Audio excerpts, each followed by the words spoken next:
শুনছো 86.7 তোমার এফএম আর আমি আরজে সৃজন। আর আজ তোমাদের জন্য অনিন্দিতা নাথের লেখা মগু। আজকের গল্প পাঠে শুভদীপ্তদা, জয়, নীল, বিভা এবং আমি আরজে সৃজন। শব্দ সংযোজনায় জয়, সঙ্গীত পরিচালনায় রাজব্রত দাস, গল্পের পোস্টার ডিজাইনে আর্টিস্টিক 2.0, শব্দগ্রহণ, আবহ সঙ্গীত এবং পর্ব পরিচালনায় আমি আরজে সৃজন। তো শুরু হচ্ছে আজকের গল্প, অনিন্দিতা নাথের লেখা মগু।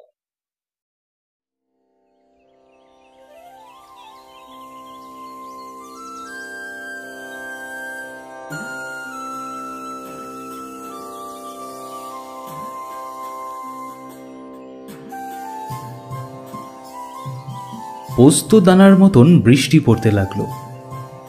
আমরা তখন তিনজন শ্যামাদার বাড়ির এত কাছে চলে এসেছি যে বাড়ি ফিরতে গেলে বরং আরো ভিজে যেতে হবে। দুপা এগোতে গিয়ে কাদার মধ্যে পা পিছলে পড়বার উপক্রম হয়েছিল। পল্টু যদি হাতটা না ধরতো একেবারে মুখ থুবড়ে নিচে পড়তাম। আজ প্রায় অনেক দিন পর মামাবাড়িতে ঘুরতে এলাম। আগে তো গরমের ছুটি পড়লেই মামাবাড়ি চলে আসতাম যখন তখন, কিন্তু পড়ার চাপে গত 2 বছর আর আসাই হয়নি। তাই উচ্চ মাধ্যমিক বোর্ডের পরীক্ষা শেষ হতেই আমি ছুটে এসেছি আমার মামার বাড়িতে, মানে কালীপুরে। তবে আগে মামাবাড়িতে অনেক লোকজন ছিল, এখন তো সেখানে সর্বসাকুল্যে মাত্র 5 জন। মামা, মামি, 2 মামাতো ভাই মানে তপন আর পল্টু, আর সর্বক্ষণের কাজের লোক হরিপদদা। আর দিদা, দাদু, তারা তো বহুকাল আগেই ইহলোক ছেড়ে চলে গিয়েছেন।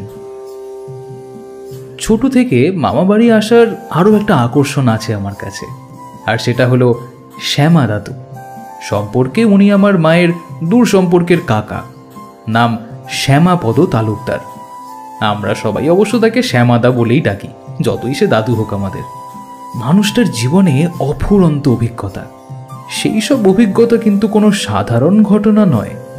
ছোট থেকে এত রকমের ভূতের, অলৌকিকের গল্প দাদুর মুখে শুনেছি যে এখন কালীপুরের মাটিতে পা পড়লেই মনটা কেমন যেন শ্যামাদার বাড়ি যাওয়ার জন্য নেচে ওঠে। মাঠের পাশ দিয়ে সন্তর্পণে হাঁটছি। ভিজে যাওয়া ধান গাছগুলো মাঠের ধারে কাঁত হয়ে পড়েছিল। আকাশ মুখ গোমরা করে ভারী বাতাসকে সঙ্গী করে সূর্যটাকে কালো কম্বলের তলায় চাপা দিতে চাইছে।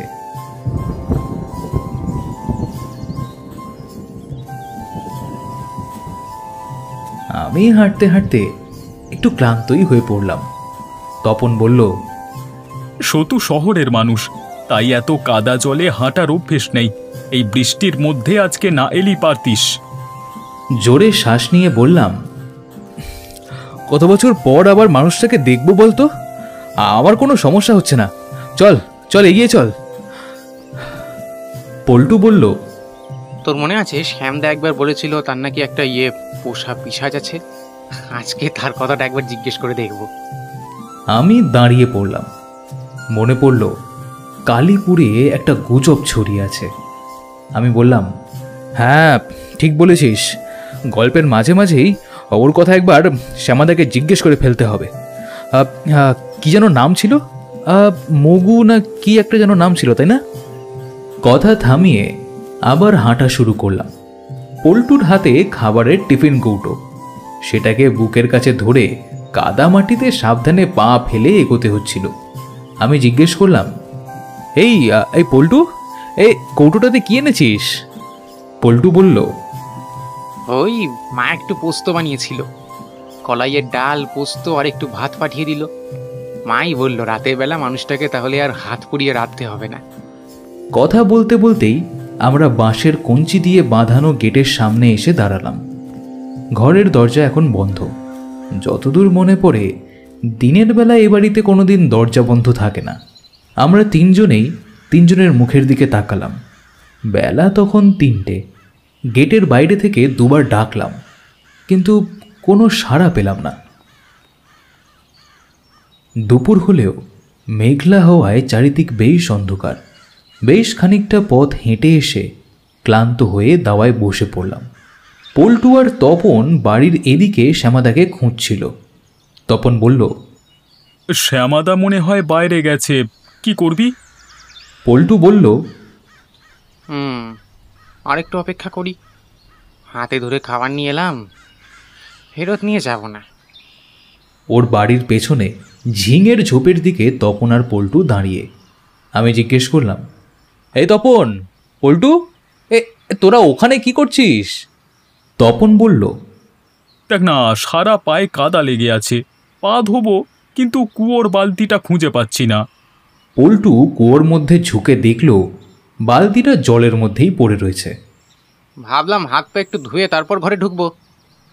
আরে ওই দিকের বাথরুমের মধ্যে জল ভরা থাকে না, দেখে তো।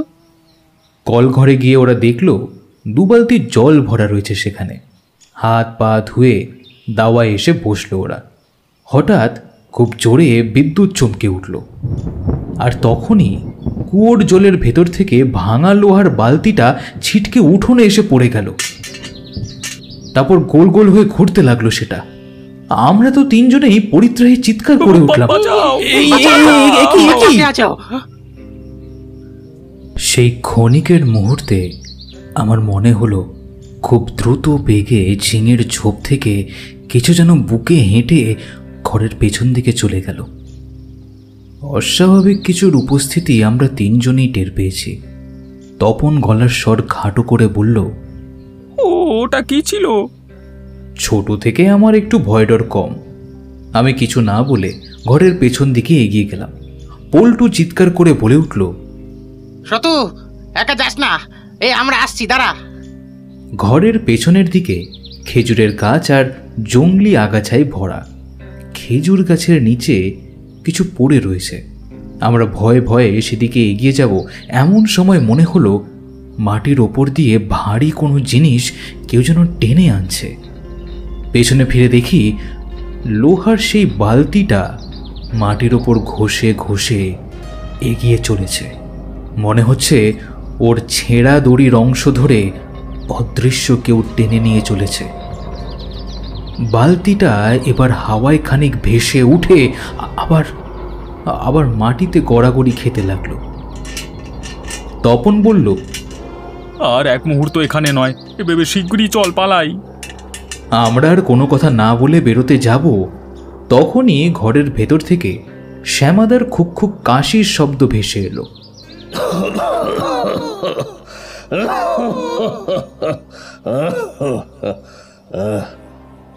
আমরা তো এক দৌড়ে গেট অবধি পৌঁছে গিয়েছিলাম, কিন্তু আমাদের পা আটকে গেল। ঘরের ভেতর থেকে ভাঙা ভাঙা একটা কণ্ঠস্বর বলল, দেখা না করেই চলে যাচ্ছিস? হ্যাঁ, আয় ভেতরে আয়। আমরা 3 জনেই ওর মুখের দিকে চেয়ে রইলাম। তার মানে এতক্ষণ শ্যামাদা ঘরের ভেতরেই ছিল, আর আর বাইরে এত কাণ্ড হয়ে গেল। কিরে, ভেতরে আয়। কণ্ঠস্বরটা শুনে মনে জোর ফিরে পেলাম। 3 জনে ভেতরে গিয়ে দেখি একটা হ্যারিকেন কোনো মতে নিজের অস্তিত্ব রক্ষা করবার চেষ্টা করছে। চিমনিতে কালি পড়েছে। ঘরের ভেতরই অল্প আলোয় কিছুই স্পষ্ট দেখা যাচ্ছিল না। আমি আন্দাজে চৌকি লক্ষ্য করে ওর মাথার কাছে বসলাম। মাথায় হাত দিয়ে দেখলাম ওর সারা শরীর ভেজা ভেজা। কেমন আছো শ্যামাদা? আমার গায়ে মাথায় হাত বুলিয়ে তিনি বললেন, শতু না? হ্যাঁ, আজকে সকালবেলাই এসেছি, কিন্তু তোমার শরীর তো একদম ভিজে গেছে গো। এইভাবে ভেজা শুয়ে থাকলে কিন্তু তোমার জ্বর আসবে। শ্যামাদা এবার উঠে বসলেন, বললেন, শরীরটা জুতের নেই, খুব জ্বর এসেছিল, তাই স্নান করে কম্বল মুড়ি দিয়ে শুয়ে পড়েছিলাম। হাসপাতালে কাজ করার সময় দেখেছিলাম উত্তাপ বাড়লে রোগীকে স্নান করিয়ে দিত। কথায় কথায় মনে পড়ল ওর জীবনের অনেকগুলো বছর হাসপাতালে কাটিয়েছিল। আমায় চুপ করে থাকতে দেখে প্রশ্ন করলেন তিনি, তা তোর মা বাবার খবর কি? ওরা এসেছে? বাবা মা ভালোই আছেন, তবে আমি এবার একাই এসেছি।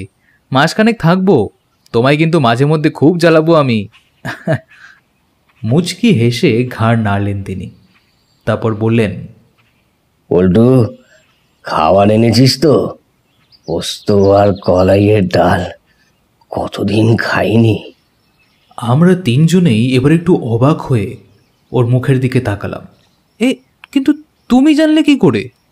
ওরে, ঘটি বাড়ির কলাইয়ের ডালে মৌরি পোড়া আর আদা বাটার গন্ধ 1 কিলোমিটার দূর থেকেও পাওয়া যায়।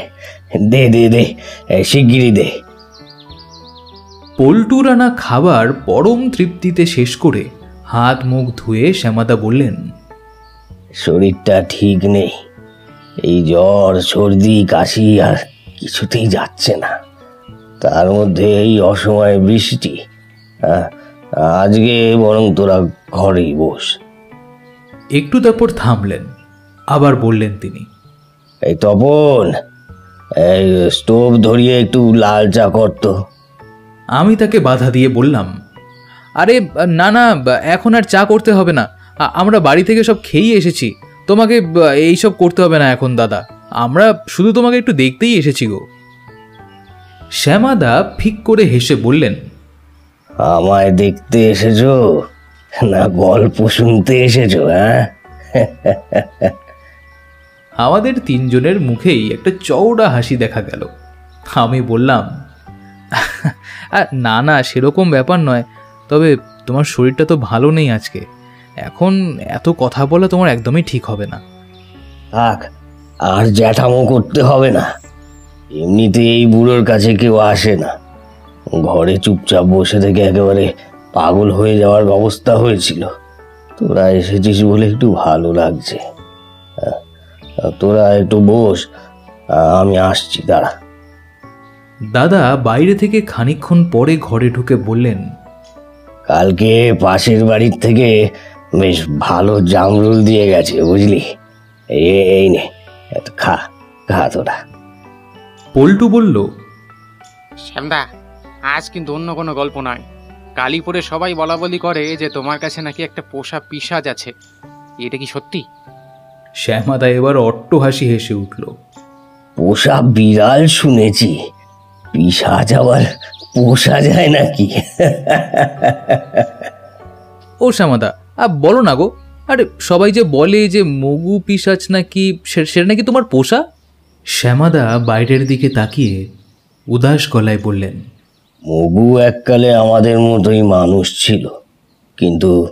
ও শ্যামাদা, ঘটনাটা বলো না গো, ওই ওই মগু ও কিভাবে পিশাচ হলো?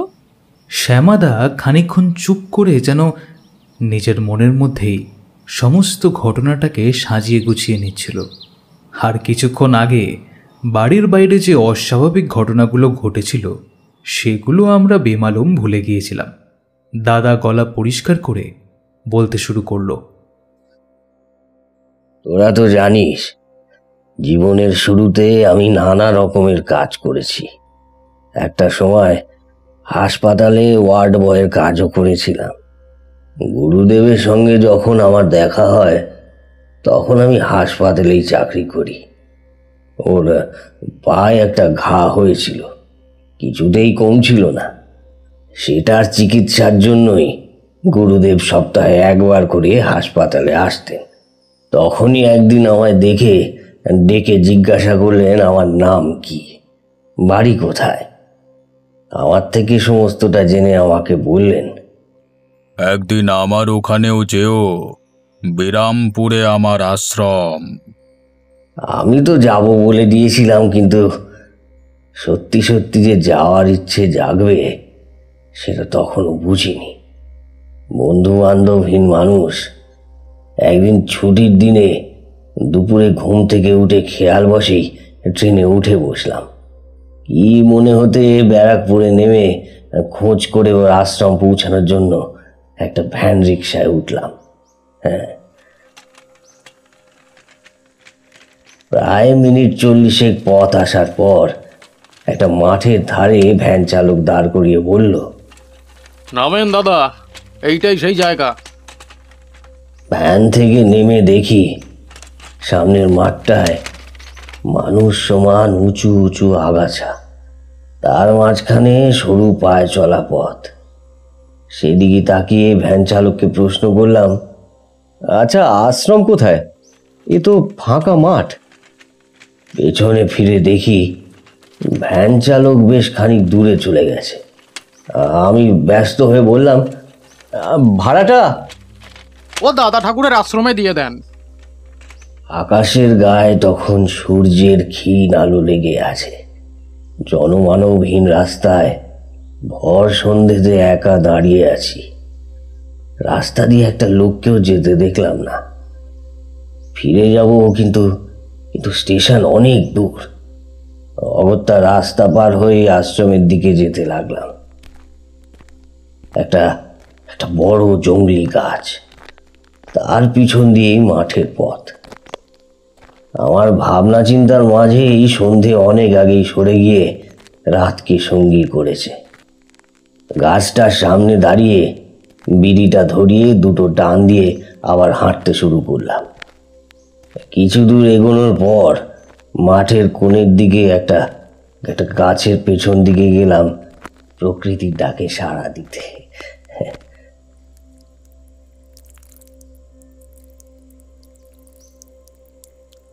নিস্তব্ধ রাতে ছটছট শব্দ আমারই কানে লাগলো। বিড়িটা শেষ হয়ে এসেছে, সেটাকে শেষ করে পা দিয়ে ডলে দিলাম। চারিদিক বড় নিস্তব্ধ। ঝিঝি পোকার ডাকও শোনা যাচ্ছিল না। দুধের স্বরের মতো ঘন কুয়াশা জমেছে মাঠের উপর।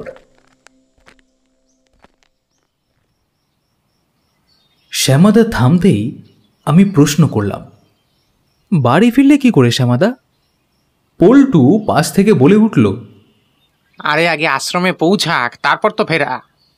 শ্যামাদা ম্লান হেসে বললেন, সত্যি বলতে বাড়ি কিভাবে ফিরবো তখন সেই চিন্তা আমার মাথায় আসেনি।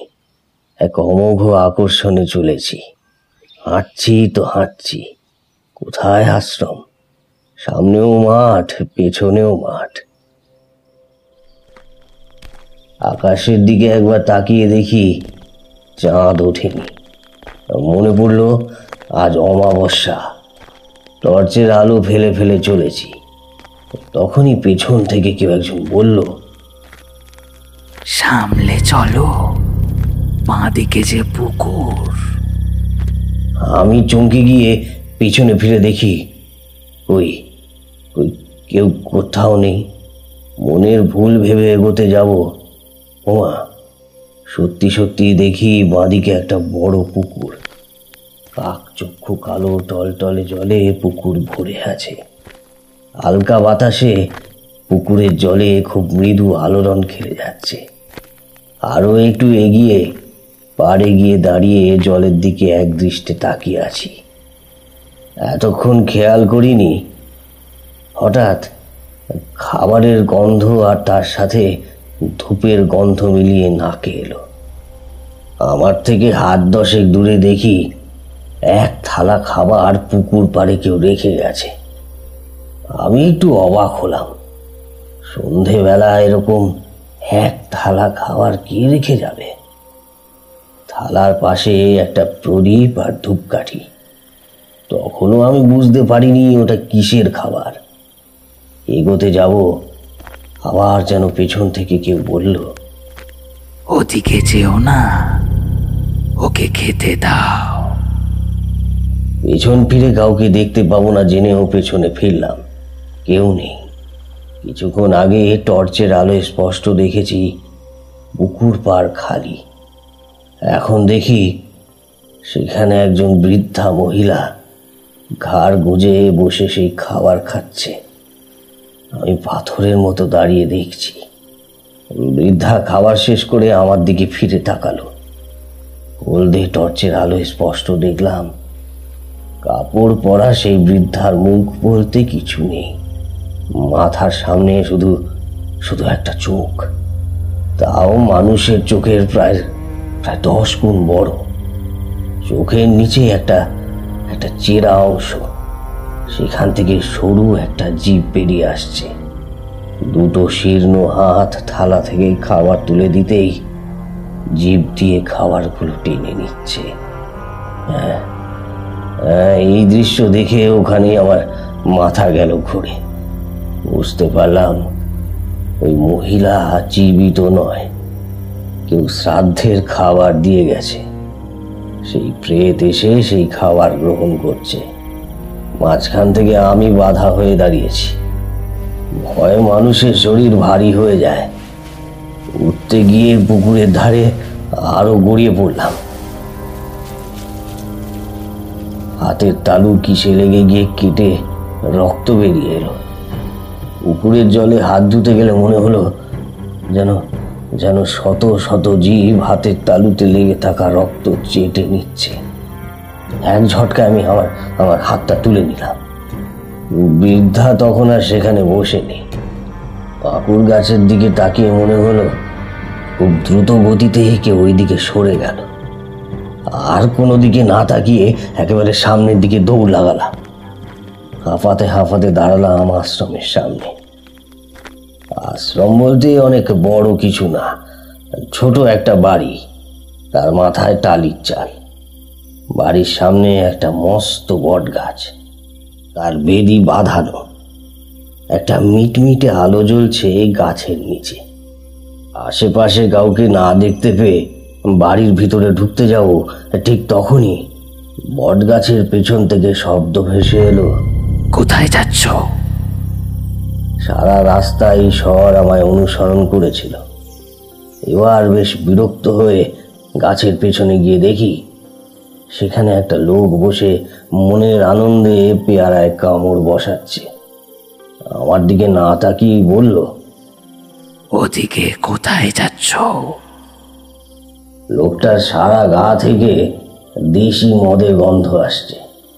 তার চোখ দুটো পাকা করমচার মতো লাল, মাথায় একটা কালো রঙের কাপড় বাঁধা। আমি লোকটাকে দেখেই তো একেবারে ভ্যাবা চাকা খেয়ে দাঁড়িয়ে পড়লাম। আমতা আমতা করে বললাম, আমি গুরুদেবের সঙ্গে দেখা করতে এসেছি।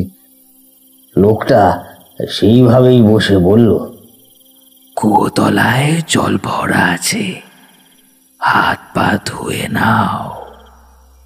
হাতের ইশারায় কুয়ো দেখিয়ে দিল। কুয়োতলা থেকে ফিরে দেখি লোকটা উঠে দাঁড়িয়েছে। তার উচ্চতা কম করে 7 ফুটের কাছাকাছি। আমি মাথা তুলে ওর মুখের দিকে তাকিয়ে দেখলাম লোকটা বেশ রাগী দৃষ্টি নিয়ে আমার দিকে তাকিয়ে আছে। পকেট থেকে গুরুদেবের দেওয়া ঠিকানা লেখা কাগজটা বের করে ওকে দেখিয়ে বললাম, উনি আমাকে একবার এখানে আসতে বলেছিলেন। লোকটা সেদিকে খেয়াল না করেই বলল, তোমার তো হেভি হালকা রাশি। তোমার আশেপাশে অবদেবতারা চুম্বকের মতন লেগে থাকে। আমি অবাক হয়ে বললাম, মানে? পুকুর ধারে তো অল্প একটু হলেই প্রেতের ভোগে চলে যেতে। তুমি দেখেছিলে? লোকটা একটা অবজ্ঞার হাসি হেসে বলল, স্টেশন থেকে তোমার পিছু নিচ্ছিলাম, দিব্যি তো ঘুমিয়েছিলাম। দা ঠাকুর কইল, মগু শ্যামাপদ আইসে, আজ দিন ভালো না, ওরে সঙ্গে করে নিয়ে আয়। আমি তো হতবাক। কিন্তু তোমাকে তো একবারও দেখতে পেলাম না। মগু সে কথার উত্তর না দিয়ে বলল, দা ঠাকুর বাড়ি নাই, একটু বসো। উনি কখন আসবেন? সে মাথা চুলকে বলল, তা আমি জানি না, তুমি বসো, আমি একটু খাবার দাবারের ব্যবস্থা করি। আমি বাধা দিয়ে বললাম, না না, আমার খাবার টাবার লাগবে না।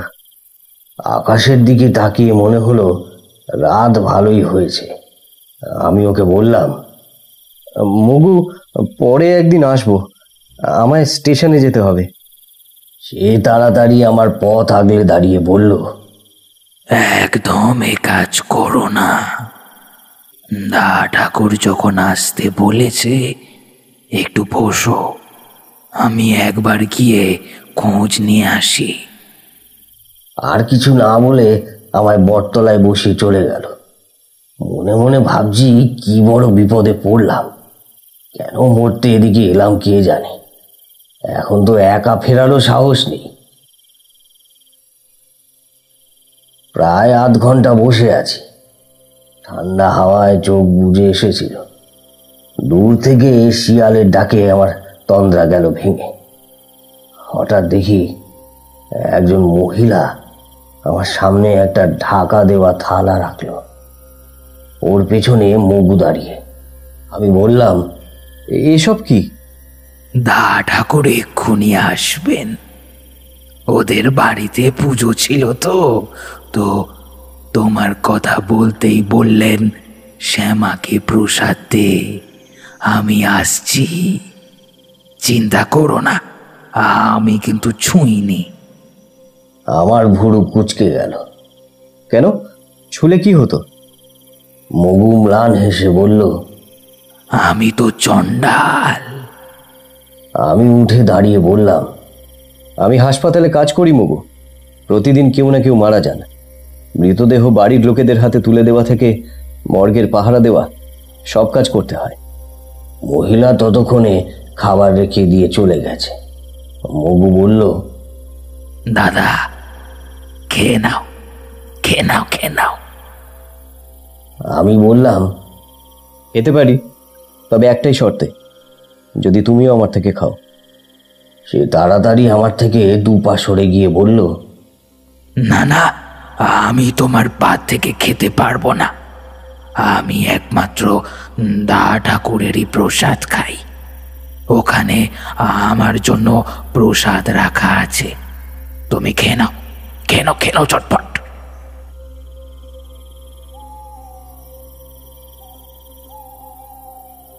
গুরুদেব যখন এলেন তখন গভীর রাত। ওনাকে প্রণাম করে বললাম, আর একদিন আসবো, এমনিতে অনেক দেরি হয়ে গেছে, অনেকটা দূর যেতে হবে, আজ যাই। গুরুদেব চারিদিকে মাথা নাড়িয়ে আকাশের দিকে তাকিয়ে বললেন, মিনিট 10 পরে যেও। তারপর মগুকে ডেকে বললেন, একটুখানি দেখে আয় তো রাস্তাটা সব ঠিক আছে কিনা। আজকে ভাদ্র মাসের অমাবস্যা, রাত্রে কালী পুজো আছে, থেকে গেলে পুজো দেখতে পেতে। কিন্তু কিন্তু কি গুরুদেব? এই রাত্রিবেলায় একা একা ফিরবে বন জঙ্গলের মধ্য থেকে, তাই বলছিলাম। আসার সময় যা অভিজ্ঞতা হয়েছে সেগুলো মনে পড়তেই গলা শুকিয়ে গেল। গুরুদেব বললেন, পথের বাধা বিপত্তি থাকলে ও কেটে দিয়ে আসুক, চিন্তা করো না, ও আমার খুব বাধ্য ছেলে। কথা বলতে বলতে প্রায় অনেকটা সময় কেটে গেছে। মগু এসে বলল, এই রাতে এখানেই থেকে যাও দাদা, না হলে ওরা আবার। অসম্ভব, কাল সকালে আমার ডিউটি আছে। হাসপাতালের সকালবেলার 2জন ওয়ার্ড বয় ছুটিতে আছে, তাই দুবেলার ডিউটি করতে হবে, ওভারটাইম চলছে। গুরুদেবের দিকে তাকিয়ে দেখি উনি তখন চোখ বন্ধ করে ধ্যান করছেন। আমি মগুকে বললাম, আমি আবার আসবো। বেরিয়ে তো এলাম, কিন্তু ভয় আমার বুক ঠিপ ঠিপ করছিল। আশ্রম থেকে বেরোনোর সময় দেখলাম মগু আমার পিছন পিছন আসছে। একটা চাপা অস্বস্তি হলেও ওকে আমি কিচ্ছু বললাম না। খানিকক্ষণ পর দেখি আমার সামনে দিয়ে কে যেন দৌড়ে বেরিয়ে গেল। কাঠ হয়ে দাঁড়িয়ে পড়লাম। পেছন থেকে মগুর কণ্ঠস্বর ভেসে এলো, সরে যা, পথ আটকাবি না, দাদা ঠাকুর কিন্তু খুব রাগ করবে। দূর থেকে কুকুরের কান্নার শব্দ ভেসে এলো। আমার আমার সারা গায়ে রোম দাঁড়িয়ে গেছে। মগু বলল, আজ তো কৌশিকী অমাবস্যা, আজ ওদেরই দিন। দা ঠাকুর এক্ষুনি পুজোয় বসবেন, তার আগে তোমায় ট্রেনে তুলে দিয়ে আসতে হবে। তুমি চলো, রাস্তা কিন্তু ভালো নয়। ওরা সব মুক্তির জন্য দা ঠাকুরের দরজায় ভিড় করবে। তারা যদি তোমায় দেখে তাহলে আর রক্ষে নেই। বাবা রে বাবা! কথাটা শুনে আমার সারা শরীরে কেমন একটা কাঁপুনি ধরে গেল। পিছন ফিরে আশ্রমের দিকে তাকালাম। সত্যি কথা বলতে এই অন্ধকারেও মনে হলো সার বাঁধা অনেকগুলো ছায়ামূর্তি দরজার বাইরে ভিড় করে দাঁড়িয়ে আছে। মগুর হাতটা খপখরে ধরে বললাম, ওরা কারা? আমার গলার স্বরটা এত জোরে হয়েছিল, ওই অন্ধকার ছায়ামূর্তিগুলো মনে হলো যেন আমার দিকে ফিরে তাকালো। প্রতিটা অবয়বের চোখের ভিতর থেকে একটা হলদেটে আলো জ্বলছে। ও আমার হাত ধরে বলল, ওদিকে তাকিও না, চলো তোমায় ট্রেনে তুলে দিয়ে আসি।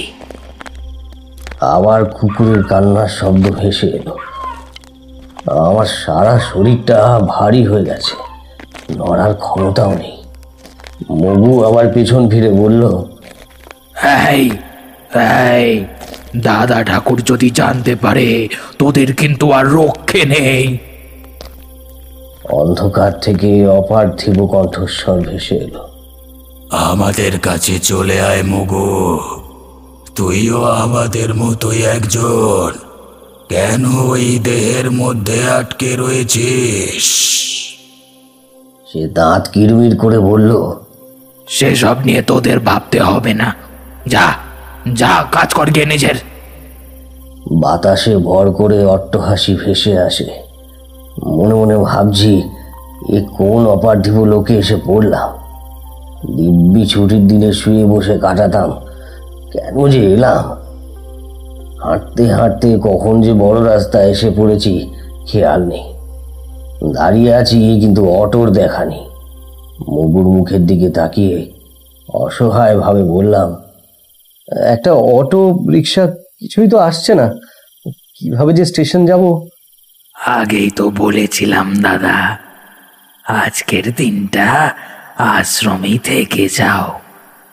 আজ এই রাস্তায় একটাও লোকজন পাবে না।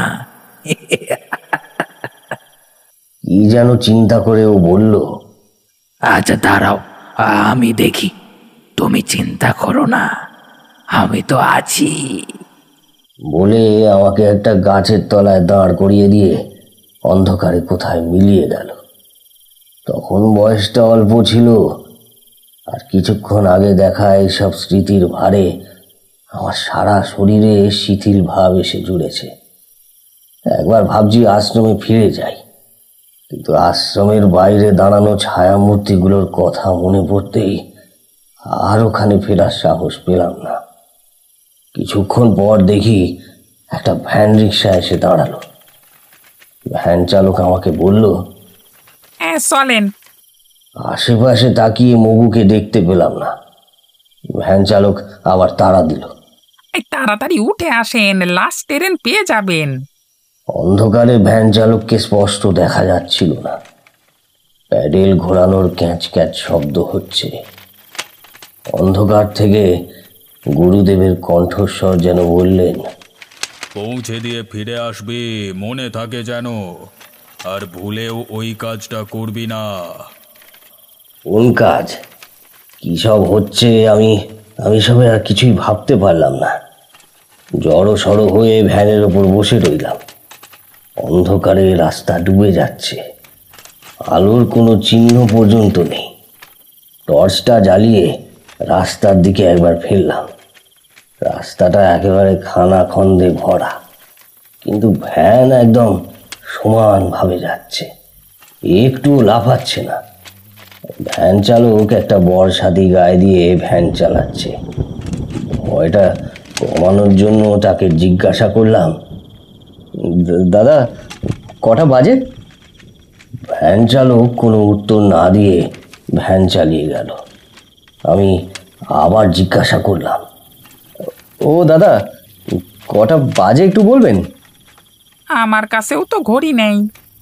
সারা রাস্তায় টর্চ লাইট জ্বালানোর ফলে ব্যাটারিটা কমে এসেছে। এক সময় তা নিভেও গেল। খানিকক্ষণ বাদে দূরে কিছু লোকের গুঞ্জন আর আলো দেখে বুঝলাম স্টেশনের কাছে এসে পৌঁছে গেছি। আমি তো একেবারে ভ্যান থেকে লাফ দিয়ে নামলাম। ধরে প্রাণ ফিরে এলো। পকেট থেকে টাকা বার করে বললাম, আপনার ভাড়া কত দেব? লোকটা মাথা থেকে বর্ষাটি নামালো, আর তখনই দেখি ভ্যানের ওপর মগু বসে আছে। বিশ্রী দাঁত বার করে খ্যাক খ্যাক করে হেসে বলছে, পয়সা লাগবে না, দা ঠাকুর পয়সা নিতে বারণ করেছে।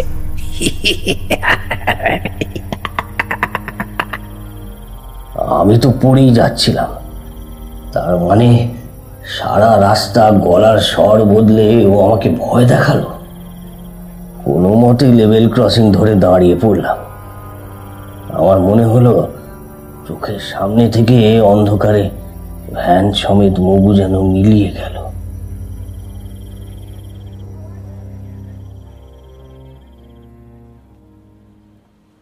সেই প্রথম মগুর সঙ্গে আমার দেখা।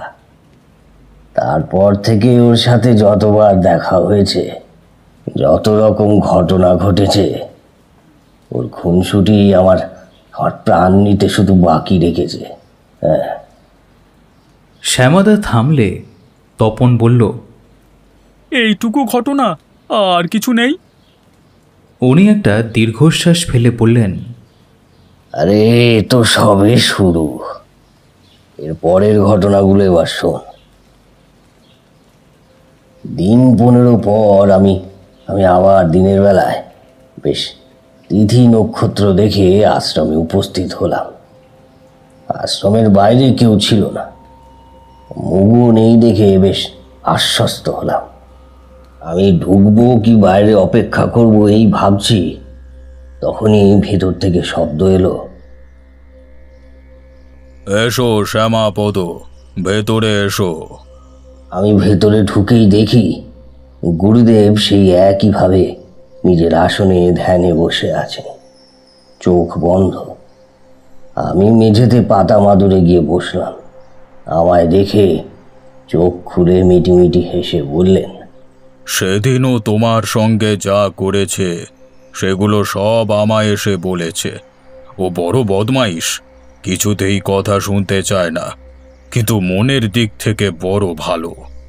আমিও বললাম, সেদিন এই আশ্রমে আসা যাওয়ার পথে কিছু দৃশ্য দেখে বড় ভয় পেয়ে গিয়েছিলাম। এক সময় তো মনে হচ্ছিল আজ আর প্রাণ নিয়ে ফেরা হবে না। গুরুদেবের মুখ ছোট হয়ে এলো। প্রাণ কি আর এত সস্তা বাবা? এত তাড়াতাড়ি বেরোয় না। তারপর নানা কথা বলে আমি বললাম, এবার তাহলে আসি, পরে আরেকদিন আসবো। গুরুদেব বাইরের দিকে তাকিয়ে হাঁক পারলেন। মগু! দেখি ঘরের বাইরে দাঁড়িয়ে আছে, মুখটা গম্ভীর। ঠিক করলাম কোনো কথা না বলে পাশ কাটিয়ে বেরিয়ে যাব। আর তখনই সে আমার হাত ধরে হিড় হিড় করে টানতে লাগলো। আমি চিৎকার করে বললাম, এই আমার হাতটা ছেড়ে দাও। সে ছুটতে ছুটতে বলল, চলো, তোমায় একটা নতুন জায়গা ঘুরিয়ে নিয়ে আসি, চলো আমার সাথে। না না, আমি তোমার সঙ্গে কোথাও যাচ্ছি না। কিন্তু সেসব কথা কানেও তুলল না। পেছনে তাকালাম, গুরুদেব আবার ধ্যানে বসেছেন। মগুর হাতের বাঁধন ছাড়ানোর সাধ্য আমার নেই। বাধ্য হয়ে ওর সাথে হাঁটতে লাগলাম। গ্রামের পথ ধরে যেতে যেতে মগু বলতে লাগলো, হ্যাঁ বলছি, সেদিনের জন্য আবার রাগ টাগ করনি তো? আজকে তোমার একটু হেল্প, মানে ওই একটু সাহায্য লাগবে। হ্যাঁ, কথা দিচ্ছি স্টেশনে পৌঁছে দিয়ে আসবো তোমায়, আর তুমি চিন্তা করো না। ওর সঙ্গে দৌড়াতে দৌড়াতে একটা বাড়ির সামনে এসেও থামলো। ততক্ষণে আমার বুকের পাঁজর ঠেলে হৃৎপিণ্ড বেরিয়ে আসার উপক্রম হয়েছে। আমি বুক ধরে কোনো মতে দম নিচ্ছি। মগু দেখলাম গ্রিল ধরে ধাক্কা দিল।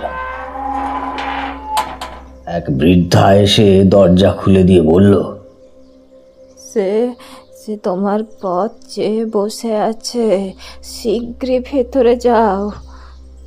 মগু আমার হাত ধরে ভেতরের দিকে টানলো। ঘরে ঢুকতেই একটা বিকট গন্ধ নাকে আসতেই বুঝলাম এই বাড়িতে কারোর মৃত্যু হয়েছে। আমি হাত ঝটকা দিয়ে বললাম, তুমি আমাকে মরা বাড়িতে নিয়ে এলে কেন? মগু আমার দিকে ফিরে একবার তাকিয়ে বলল, তুমি তো আগের দিনই বললে তুমি নাকি আমার পথের পথিক দাদা। এই বাড়ির বুড়ো কর্তার কাল রাতে প্রাণটা বেরিয়ে গেছে। শ্মশানে যাওয়ার মতন কেউ নেই। চলো না, আমরা দুজনে মিলে দাহটা করে আসি। আমি আকাশ থেকে পড়লাম। এসব কি? চেনা নেই জানা নেই শ্মশান যাত্রী হয়ে যাব? না না, এসব আমি পারবো না। আমি বাড়ি ফিরে যাব।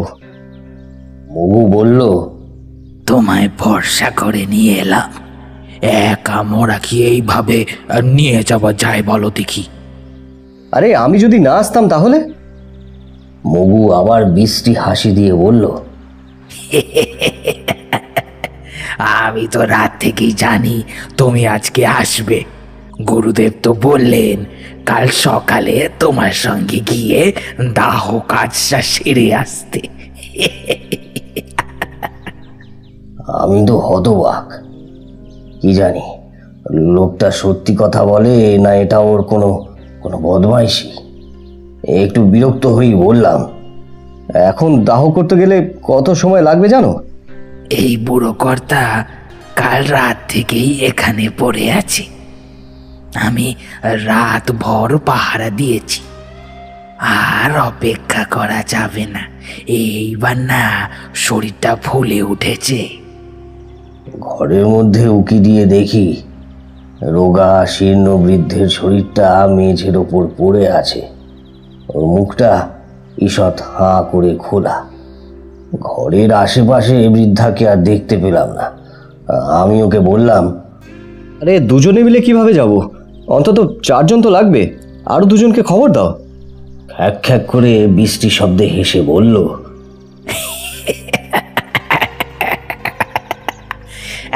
আমার ভ্যান নিয়ে যাব, আর তুমি শুধু মরাটা ছুঁয়ে থেকো। না হলে এখানকার রাস্তাঘাট একেবারে ভালো না। হয়তো দেখা যাবে একজনের সঙ্গে আরো 10 জন চলে এসছে এই সব দেহ দখল করার জন্য। তাই একটু সাবধানে ছুঁয়ে থাকবে কিন্তু। হ্যাঁ, আমি চালালুম। এই কথাটা শুনে আমার সারা শরীর কেমন যেন ভারী হয়ে গেল। এখন ভুতুরে জায়গায় এসে পড়লাম রে বাবা। আমাকে ওই ঘরে বসিয়ে মগু বাইরে গেল। কিছুক্ষণ পর দেখি হাতে নামাবলি, ফুল আর গীতা নিয়ে এসেছে। তুমি একটু ধরো, দাদাকে ভ্যানে তুলতে হবে। বৃদ্ধকে দড়ি দিয়ে বেঁধে ভ্যানের সঙ্গে বেঁধে মগু ভ্যানের প্যাডেলে চাপ দিল। আমি বললাম, দাঁড়াও, সেই বৃদ্ধা কই যিনি আমাদের গেট খুলে দিলেন? কে? দিদা? সে তো কবে পটল টাকার টিকিট কেটেছে গো। এখন তো নয়, সে অনেক আগে। এই শুনে আমার তো একেবারে ভ্যান থেকে উল্টে পড়ে যাওয়ার মতো উপক্রম হলো। আমি চিৎকার করে বললাম, মানে?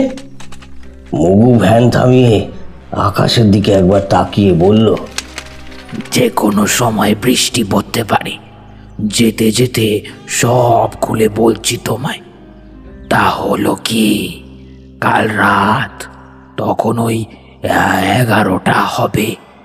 ঠাকুরদার ঘরের বাইরে শুয়ে আছি। দা ঠাকুর ঘরের ভিতর ধ্যানে বসেছেন। হঠাৎ মনে হলো কেউ যেন দূর থেকে ডাকছে। ধর্মর করে উঠে বসলুম। কোথাও কেউ নেই, কিন্তু ডাকটা স্পষ্ট শুনতে পাচ্ছিলুম। দা ঠাকুর ঘরের মধ্যে থেকেই কইলেন, মগু, দত্তদের বাড়িতে কিছু হয়েছে? মায়ের কাতর কণ্ঠস্বর শুনতে পাচ্ছি। আমি বললাম, দিদা তো অনেক দিন আগেই মারা গেছেন। দা ঠাকুর বললেন, আশ্রম বন্ধন করা আছে, তাই উনি গণ্ডি পেরিয়ে ঢুকতে পারছেন না, তুই যা। আমি তো গিয়ে দেখি দিদা দাঁড়িয়ে। আমায় দেখেই হাওয়ায় যেন অবয়বটা মিলিয়ে গেল। কিন্তু জানো, দিদা সর্বক্ষণ আমাদের সঙ্গেই আছে। হ্যাঁ, এখনো আছেন? মগু কোনো উত্তর দিল না। বৃদ্ধের শরীর তখন ফুলতে শুরু করেছে, আমি বুঝলাম। অগুন্তি বায়, আবার ডাইনে, আবার বায়। ভ্যান এগিয়ে চলেছে একটা পাড়ার মধ্যে দিয়ে। বেশিরভাগ গরিব মানুষের বাস, মাটির বাড়ি। কোনো কোনো বাড়ি আবার ভেঙেও পড়েছে। একটা বাড়ির সামনে দিয়ে যেতেই ভ্যানের চেন গেল পড়ে। মগু বিরক্ত হয়ে বলল, যতই চেষ্টা করো দাদুকে আগুন না ছুঁয়ে আমি থামবো না। সন্ধে হলেও রাত নামেনি। অল্প অল্প আলো আছে আকাশের গায়ে। ভ্যানটা দাঁড়িয়ে আছে একটা মাটির বাড়ির সামনে। বাড়িটার দেওয়ালে কালো কালো কতগুলো বিচিত্র সরু সরু আঁকা বাঁকা লাইন আঁকা। মগু আমার দৃষ্টি অনুসরণ করে বলল, ওদিকে দেখো না, ওগুলো সব জীবন্ত। রাত হলে এরা ঘুরে বেড়ায়, ওত পেতে বসে থাকে শিকার ধরবার জন্য। ওদের ডাকে একবার সাড়া দিলে মানুষের ভেতরে ঢুকে সব শুষে নিয়ে চিবড়ে করে ফেলে দেয়। তখন দেওয়ালে হাত পা বাঁকা আরো একটা কালো শরীর বের হয়। দেখো না ওদিকে। ভ্যান চলেছে। আমি পথের দিকে তাকিয়ে চিৎকার করে উঠলাম, মগু! কি হলো? ওই বাড়িটা সরে সরে আসছে ভ্যানের সাথে। ভয় পেও না, ভয় পেও না তুমি। এই বলেই মাথা থেকে কয়েক গাছা চুল ছিঁড়ে সেদিকে ছুঁড়ে দিল। ফটফট শব্দ হলো, যেন যেন বাতাসে বাজি পটকা ফাটছে। চোখ অন্যদিকে ঘুরিয়ে নিলাম। এবারে বৃদ্ধের মুখের দিকে চোখ পড়তে শিউরে উঠলাম। মনে হলো মৃত শরীরটা একবার চোখ খুলে আবার বন্ধ করে নিল। আমি তো একেবারে কাঠ হয়ে বসে আছি। রাতের অন্ধকারে ভ্যান চলেছে। মনে হচ্ছে শত শত ছায়ামূর্তি যেন পিছু নিয়েছে। বৃদ্ধের শরীরটা ধরে কেউ যেন টান দিল। আমি শক্ত হয়ে ধরে বসে আছি। ভ্যানটা এবার আগের থেকে অনেক জোরে ছুটছে। শ্যামাপদকে ছেড়ে দে, শ্যামাপদকে ছেড়ে দে। ভয়ে দু হাতে কান চেপে ধরেছি। মনে হচ্ছে যেন কানের মধ্যে কেউ পিন ফুটিয়ে দিচ্ছে। মাথার মধ্যে মায়ের অনবরত ডাক ভেসে আসছে। নাক দিয়ে কয়েক ফোঁটা রক্ত বেরিয়ে এলো। অসহায় কণ্ঠে বললাম, মগু! ভ্যান থামেনি, তেমনই চলছে। চোখ বুজে থাকো, আর একটুখানি পথ বাকি আছে। ভয় পেও না দাদা, ও আমাদের কিচ্ছু করতে পারবে না। এই সন্ধ্যের বাতাসে ওরা ঘুরে ঘুরে বেড়ায় আর ওদের মুক্তির পথ খুঁজে পেতে চায়। আর আমাদের মতন কিছু হতভাগ্য যারা, তারা তাদেরকে দেখতে পায়, আর বাকিরা দেখতে পায় না বলে শান্তিতে ঘুমায়। দীর্ঘশ্বাস ফেলে বললাম, জীবন আর মৃত্যুর মাঝে ফারাক আর কতটুকু? এই ঘর আর ওই ঘর, মাঝে শুধু পাতলা একটা পর্দা মাত্র। বৃদ্ধের গা থেকেই বিচ্ছিরি একটা গন্ধ ছাড়তে শুরু করেছে। এই গন্ধ আমার পরিচিত। নাকে হাত দিয়ে বসে রইলাম।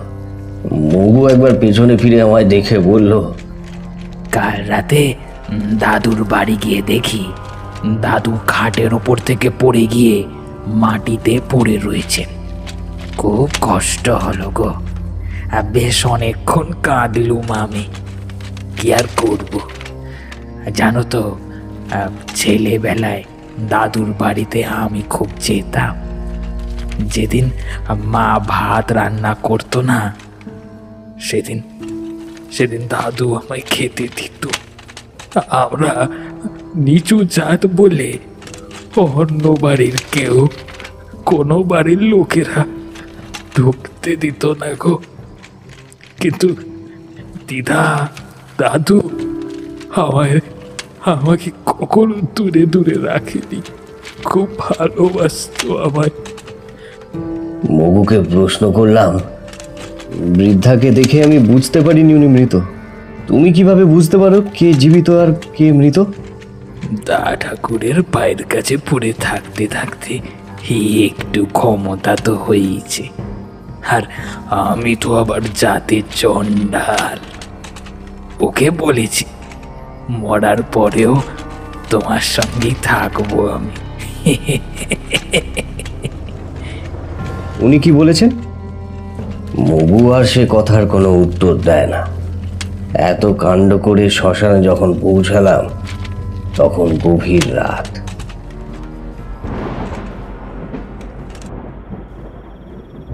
শ্যামাদা থামতে পল্টু বলল, মগু মানুষ না ভূত সেটাই তো বুঝতে পারছি না। শ্যামাদা মুচকি হেসে বললেন, প্রথম আমারও সেরকম সন্দেহ হয়েছিল।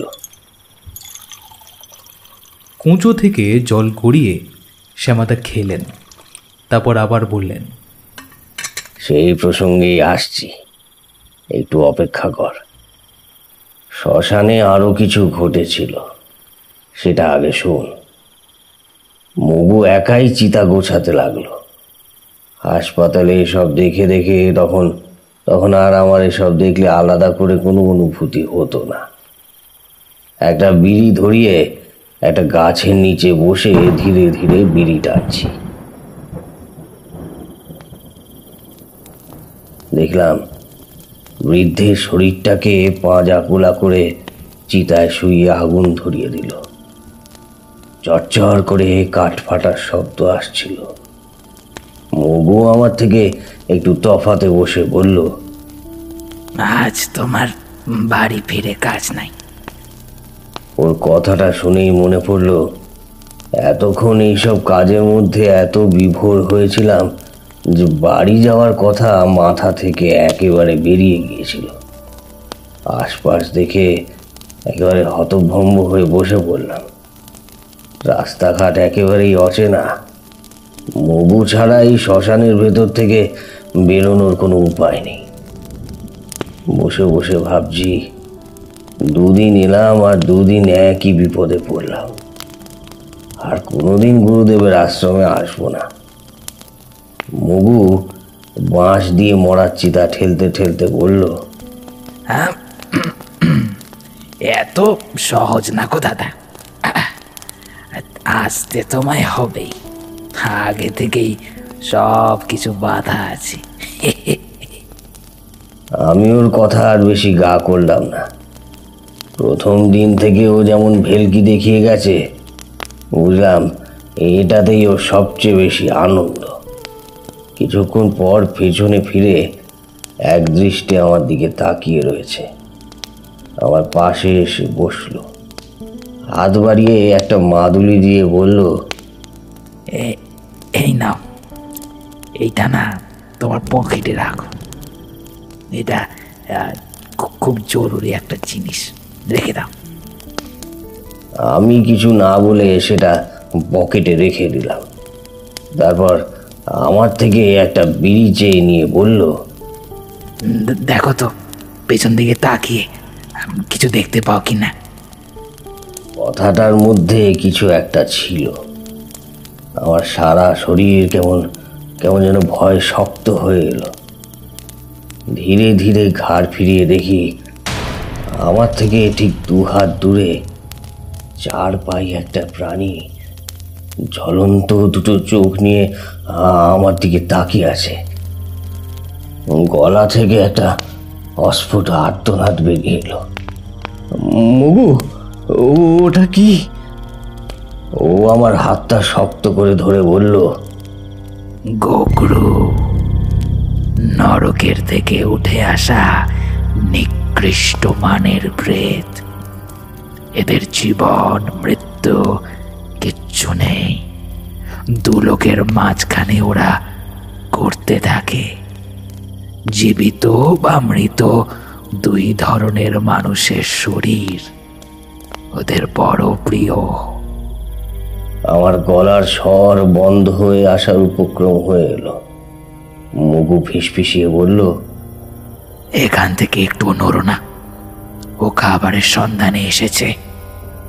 বেওয়ারিশ লাশগুলো যখন মর্গ থেকে বের করা হয়, তুমি তো জানো কিভাবে তাদের একসাথে দাহ করা হয়। তাদের মধ্যে থেকে 1-2 লাশ গায়েব হয়ে গেলেও কেউ থাকে না দেখার মতন। এরা সেই সব লাশের সন্ধানে সর্বক্ষণ ঘুরে বেড়ায়। আবার সাহস করে পিছনে তাকিয়ে দেখি গোকুরের উচ্চতা বাছুরের মতো। মুখটা গরুর মুখের আকারে হলেও অনেক লম্বা। আর সেই মুখের থেকে দুপাশ থেকে বেরিয়ে এসেছে অজস্র ধারালো দাঁত। হ্যাঁ, মাথার উপর শিং দুটো ছুরির ফলার মতোই তীক্ষ্ণ। একবার ছুটে এসে পেটে ঢুকিয়ে দিলে একেবারেই শেষ। গোকুরের সবচেয়ে ভয়ঙ্কর হলো ওর 2 চোখ, অস্বাভাবিক বড়। আর সেই চোখের মধ্যে যেন 2 কাঠ কয়লা জ্বলছে। মগু কোমরের গামছাটা খুলে তার ভেতর থেকে একটা দেশি মদের বোতল বের করে হাতে একটু ঢেলে বিড়বিড় করে কিছু মন্ত্র পড়ে ওর দিকে ছুড়ে দিতেই একটা নীলচে আগুন ওই প্রাণীটার দিকে ছুটে গেল। আর তারপরেই দেখলাম জঙ্গল কাঁপিয়ে একটা বিকট আর্তনাদ করে প্রাণীটা অন্ধকারে মিলিয়ে গেল।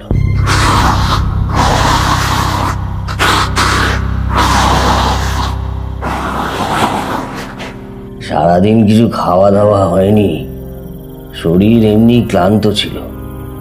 তার মধ্যে এই সব দৃশ্য দেখে ইন্দ্রিয় শিথিল হয়ে ওখানে অচেতন হয়ে পড়লাম।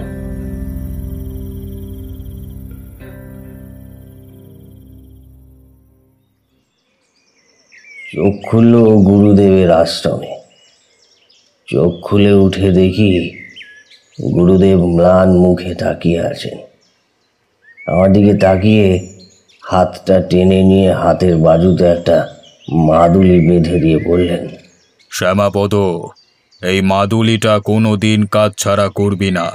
তুই জানবি এই মাদুলিতেই আমার শক্তি রাখা আছে। আমি আশপাশ দেখে ব্যস্ত হয়ে বললাম, মগু কোথায়? ওকে তো দেখছি না। দেখি ওর চোখের কোণে জল চিকচিক করে উঠল। গুরুদেব কোনো উত্তর না দিয়ে আবার নিজের আসনে ধ্যানে বসলেন। আমি ঘর থেকে বেরিয়ে বটগাছটার নিচে দাঁড়িয়ে আছি। জানি তিনি যখনই আসবেন তখনই কিছু না কিছু ভেলকি দেখাবেন। ভয় দেখেই যেন ওর মজা। বটগাছের মধ্যে 2 কাঠবিড়ালি বাচ্চা ডাল বেয়ে খেলে বেড়াচ্ছে। হঠাৎ দেখি একটা চিল এসে একটা কাঠবিড়ালির বাচ্চাকে তুলে নিয়ে গেল। আরেকটা বাচ্চা তীক্ষ্ণ স্বরে চেঁচিয়ে যাচ্ছে। মনটা তেতো হয়ে উঠল। গুরুদেবের গলার স্বর পেলাম কুটিরের ভেতর থেকে। শ্যামাপদ, কালকে সকালে তুমি ফিরে যেও। আমি ওর মুখের দিকে তাকিয়ে আছি। ম্লান স্বরে বললেন, তুমি যে প্রশ্নের উত্তর খুঁজছ তার উত্তর হচ্ছে মগু আর নেই, সে রাতেই ও মারা গেছে। মাটিতে ধপ করে বসে পড়লাম। কি করে হলো? চলো, যেতে যেতে বলছি। গুরুদেবের সঙ্গে হাঁটতে লাগলাম আশ্রমের সম্পূর্ণ বিপরীত দিকে। কুটিরের পেছন দিকে ঘন জঙ্গল, তার শেষ প্রান্তে বীরপুরের শ্মশান। গুরুদেবের সঙ্গে এই জঙ্গলের দিকে হাঁটতে শুরু করলাম। মনের মধ্যে গোকুলের অবয়ব মাঝে মাঝেই ভেসে আসতে লাগলো। ওনাকে বললাম, সে রাত্রে একটা অদ্ভুত প্রাণীকে দেখেছিলাম, দেখতে অনেকটা গরুর মতো। গুরুদেব বললেন, জানি, ওরা পাতাল থেকে উঠে আসে মৃত শরীর খাওয়ার জন্য। ওরা বড় ভয়ানক জীব, সে দেখা দিলে প্রাণ না নিয়ে ফিরবে না। মগু তোমায় এসব কথা বলেনি। ওর কাছে একটা মাদুলি ছিল, দেহ বন্ধন করা মাদুলি। সে রাতে বিপদ বুঝে ও সেই মাদুলিটা তোমার ফতুয়ার পকেটে রেখে দেয়। ওর দেহ মুক্ত হয়ে পড়ে। তারপর যা হওয়ার তাই হয়েছে। গোকুলের আক্রমণে মগু মারা গেছে। খবর পেয়ে পরদিন সকালে গিয়ে দেখি তুমি অচেতন হয়ে পড়েছিলে, আর মগুর হাড়গোড়গুলো শুধু পড়েছিল। আমি দাঁড়িয়ে পড়লাম। শরীর আর চলছে না। সামনে জঙ্গলের মাঝখানে কবর দেওয়া হয়েছে কাউকে। গুরুদেব সেই কবরের উপর হাত বুলিয়ে দিয়ে বলল, ও বারবার বলতো মরার পরেও আমার সাথেই থাকবে ও, তাই ওর দেহের অবশিষ্টাংশ এখানে কবর দিয়ে রাখা আছে। আজ থেকে ওর শরীরের ওপর বসেই সাধনা করব। আমার মুখ থেকে বেরিয়ে গেল, সব সাধনা? না, ওই পদ্ধতি আলাদা। ওখানে সবের উপরে বসে সাধনা করতে হয়, তাকে তারপর নিজের বশে আনতে হয়। মগু বরাবরই আমার বাধ্য, ওকে আর বশে আনবার কি দরকার? আমি মাদুলিটা একবার হাতে দিয়ে বললাম, এটা কি মগুর সেই মাদুলি? না, এ অন্য জিনিস। তুমি তো জানোই না কিভাবে দেহ বন্ধন করতে হবে, তাই মগুকেই তোমার সাথে দিয়ে দিলাম। আমি অবাক হয়ে বললাম, মানে? মাদুলির মধ্যে ওর হাড়ের গুঁড়ো আছে। তোমার কোনো ভয় নেই। মগু সর্বদা তোমায় রক্ষা করবে। মরবার আগে অবধি ও তোমায় রক্ষা করে এসেছে। মৃত্যুর পর চণ্ডালের প্রেত এক শক্তিশালী পিশাচে পরিণত হয়েছে। কিন্তু ছেলেটার একটা দোষ ছিল, নিজের ক্ষমতাটা দেখানোর বড় লোভ ওর। তাই চরম বিপদে না পড়লে এই মাদুলি তুমি খুলবে না। আর যদি খুলে ফেলো তাহলেও ও তোমার পেছু ছাড়বে না। আবার সেই মাদুলিটা তোমার কাছে ফিরে আসবে।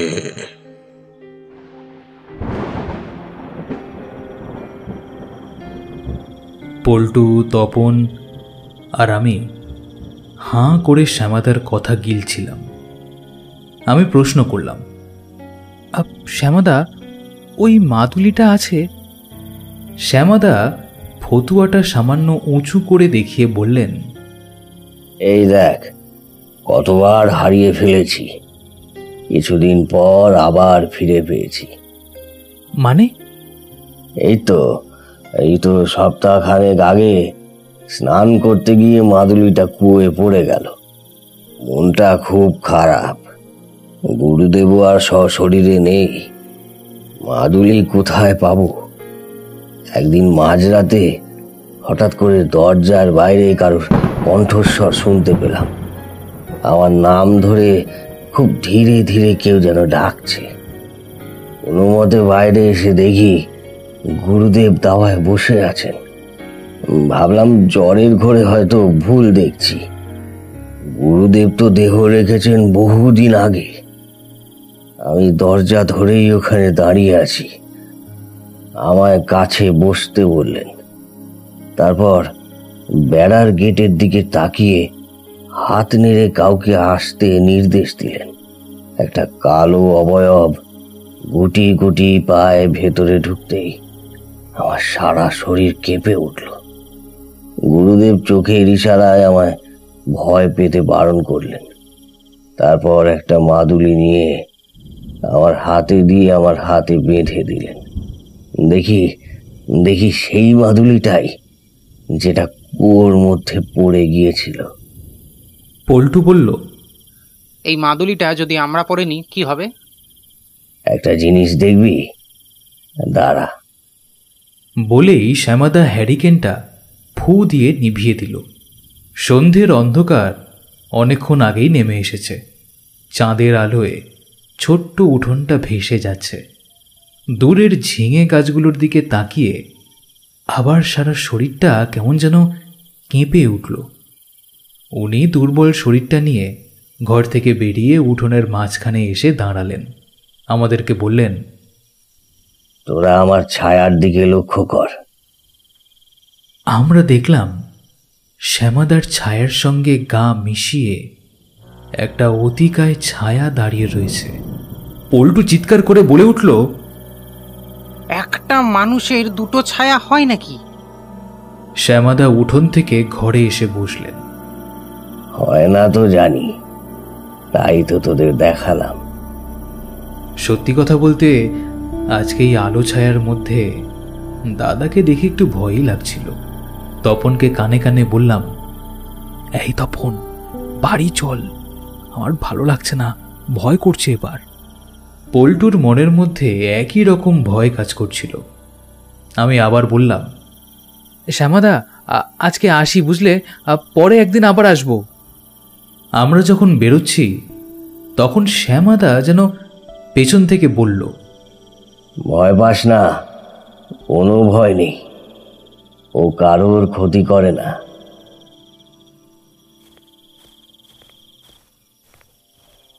গ্রামের আল পথ দিয়ে হাঁটছি। মাঠ পেরিয়ে ঝুপড়ি বটগাছটা পার করে তারপর আমার মামার বাড়ি। আমরা তিনজনেই হাত ধরাধরি করে এগোতে লাগলাম।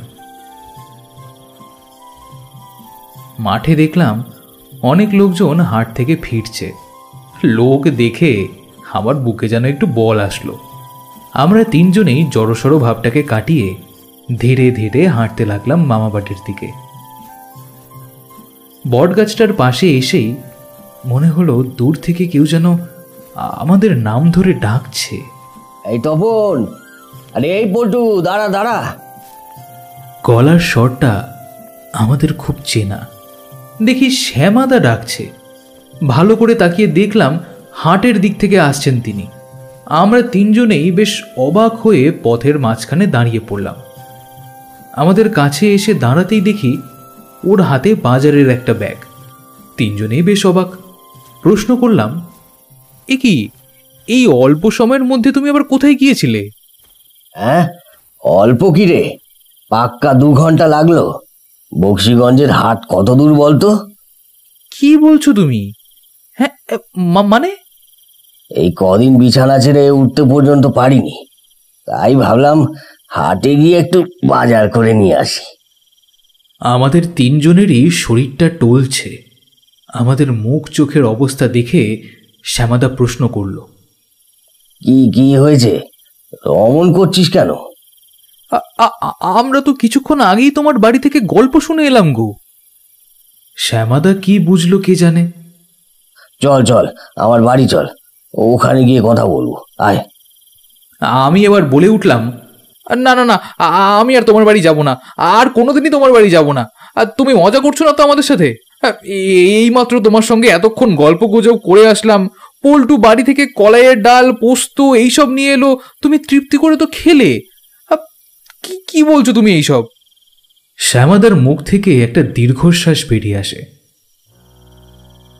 ভয় পেয়েছিস? ঠিক আছে, আর আসতে হবে না, যা সাবধানে বাড়ি যা। বলে উনি বাড়ির দিকে পা বাড়ালেন। আমরা তিনজন মাঠের মাঝখানে অবাক হয়ে দাঁড়িয়ে আছি। পল্টু পেছন থেকে ডেকে বলল, দাদা একবার শোনো। রাস্তায় আর কোনো কথা না, যদি মনে সাহস থাকে আর আমার উপর বিশ্বাস থাকে তাহলে বাড়ি আয়। আমি ওদেরকে কানে কানে বললাম, এই এতক্ষণ তার মানে যে গল্প করছিল সে আসলে মগু। মানে মানে ওই বাড়িতে ঢোকার পর থেকেই যা সব অস্বাভাবিক জিনিসপত্র আমরা চোখে দেখেছি ওগুলো আমাদের মগু ভয় দেখিয়ে মজা নিচ্ছিল রে। শ্যামাদার বাড়ির দাওয়ায় উঠে আমরা তিনজনেই জড়সড় হয়ে বসে আছি। আমাদের নজর তখন বাড়ির চতুর্দিকে ঘুরছে। একটা বড় গামলায় মুড়ি আম তেল দিয়ে মেখে আমাদের দিকে এগিয়ে দিয়ে শ্যামাদা বলল, খা। পল্টু তাড়াতাড়ি দাদার জামার হাতলটা তুলে নিচে দেখল ঠিক সেই একই রকমের একটা মাদুলি পড়ে আছেন তিনি। তারপর দাদার হাতে একটা জোরে চিমটি কাটল। কি করছিস? আরে পাগল হয়ে গেলি নাকি? পল্টু বলল, না দেখছিলাম তুমি আসল না নকল। কি হয়েছে খুলে বলতো? তোরা কি এখানে কিছু ভয়ের জিনিস দেখেছিস? আমি তখন সমস্ত ঘটনা খুলে বললাম শ্যামাদাকে। শ্যামাদার মুখটা ফ্যাকাশে হয়ে গেল। গম্ভীর হয়ে বললেন, ও যা যা ঘটনা বলেছে তার এক অংশ মিথ্যে নয়। মগু সব সময় আমার আশেপাশে আছে, তবে ওর যা স্বভাব, লোককে ভয় দেখিয়েই ওর মজা। চিন্তা করিস না, চিন্তা করিস না, ও কারোর ক্ষতি করে না। আমরা তিনজনেই ওর মুখের দিকে তাকিয়ে রইলাম। ঠিক এই একই কথা আমরা এই বাড়ি থেকে বেরোনোর আগে শ্যামাদার রূপ নিয়ে ওই মগু বলেছিল। আর কিছু না বলেই আমরা বেরিয়ে গেলাম। ভয়ে ভয়ে কোনো মতে রাস্তাটা পার হয়ে মামা বাড়িতে ঢুকতেই যেন ঘাম দিয়ে জ্বর ছাড়ল। মাথার মধ্যে তখনও ঘুরছিল শ্যামাদার বলা সেই কথাটা, মগু সব সময় আশেপাশে থাকে, পিছু ছাড়ে না।